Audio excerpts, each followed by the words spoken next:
I'm Ian for Wheels. We're up here in Minden, Ontario at the ILR Winter Driving School to see if the Tesla Model S, a fully electric vehicle, makes a good winter car or not. We've got it charging up right now. We're going to head over to where we have our ice. We'll drive it around and see if an electric vehicle is as good on ice as a gasoline-powered vehicle or whether there are problems. Let's go have a look and see what it does.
We're sitting inside the Tesla Model S up here at Minden at the ILR Winter Driving School. I'm with Colin Bowen, the owner.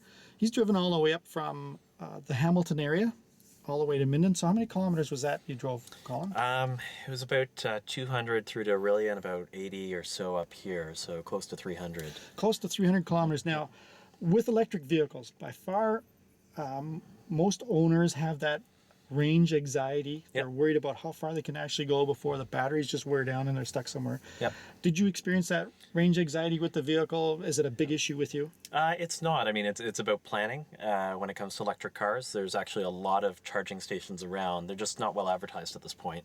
There's a ton of sites out there that mash up on Google Maps where they all are.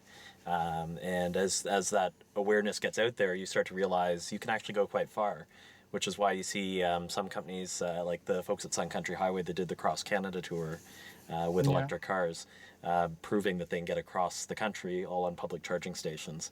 Likewise, a couple of owners in the U.S., they went and picked up their cars in Fremont in California and drove all the way back to the East Coast, to the Boston, Chicago type areas. So range anxiety isn't as much of an issue. It requires a little bit of planning, but it's becoming a lot easier. The charging technology is getting faster, more amps and volts are available, and the locations are just becoming more and more every year, reducing the need to worry about how far can I get. The nice thing about the Tesla approach as well is they're they're adapter based. And so I'm not stuck to a proprietary charging system. I can plug into a 110 outlet, which is what we're plugged into here today, a NEMA 1450 or a public charging station J1772. And then over time, the system's designed to build adapters for other types of receptacles as they become more and more available. So it allows me to plug in anywhere to get that extra little bit of juice, and that for me removes the range anxiety. As long as you're not in a rush and you plan it out, you can get pretty much anywhere in the country on electric. Now, how did you find the electric car as a winter car? Electric motors have that phenomenal amount of torque, Yep. very linear torque, and most people realize that a lot of power isn't conducive to a good winter vehicle because you end up spending a lot of time spinning tires. Yep. How did you feel the electric vehicle with the electric motor and all that torque reacted as a winter vehicle? Well, the first thing that you realize when you get an electric car is they actually, in some ways, make you a better driver, because battery consumption really has to do with how you drive. So if you're an aggressive driver, you're going to consume more battery, you'll get less range. And so within your first couple of days of driving, you learn that lesson pretty much right away. Well, guess what? In the winter, as you talked about in the course, smooth driving, slow, consistent control, really critical pieces. That's actually important for an electric car as well to get most range. So those two work hand in hand. And so when it came to the winter, I already leave space because I want to slow down and take advantage of regenerative braking. I don't want to put my pedal to the metal to accelerate because it's going to cost me a lot of battery usage. Yeah. So if anything, it actually has made me a better winter driver from my previous gas cars, where I kind of felt, I can just fill up at any gas station. So I'm just going to floor it and be excessive in how I drove. Yeah, the one issue that I noticed while driving, and you noticed it too, was the regenerative braking.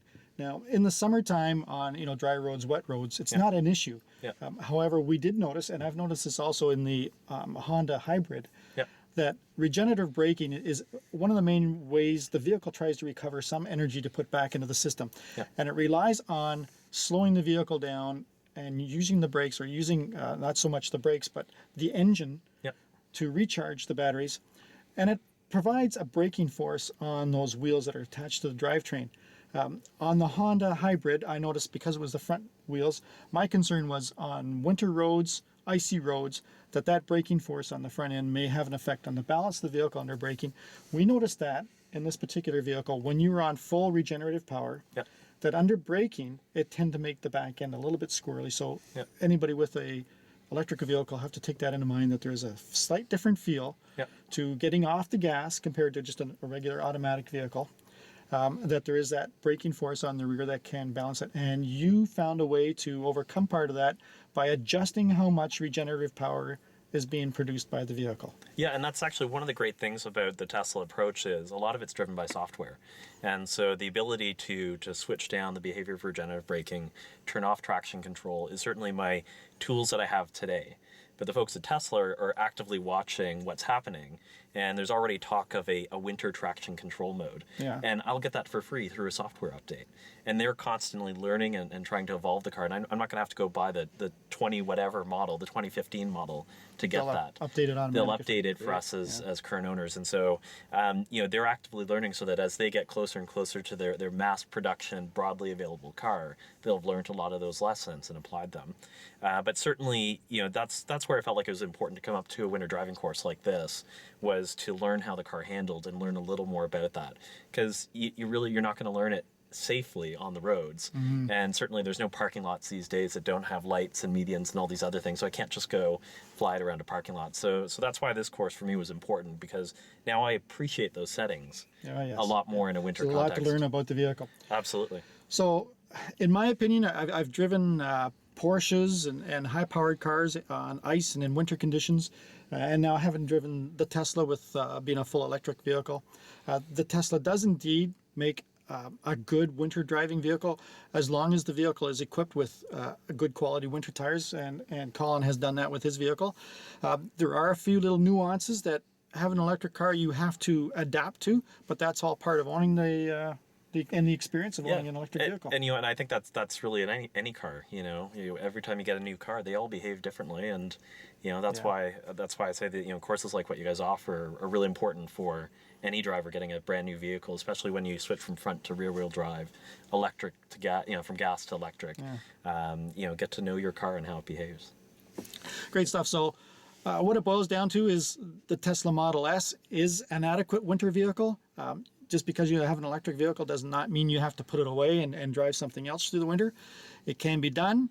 you plan out your charging stations, and you enjoy your vehicle just like any other vehicle. So electric vehicles doesn't mean you're limited to what you can do. Just plan ahead. Thank you very much, Colin. Great. Thanks a lot, Ian. Thanks for coming out to the school, and Great. thanks for the Appreciate it. opportunity to drive a full electric vehicle in the winter conditions. Great. Thanks a lot. I'm Ian Law for wheels.ca.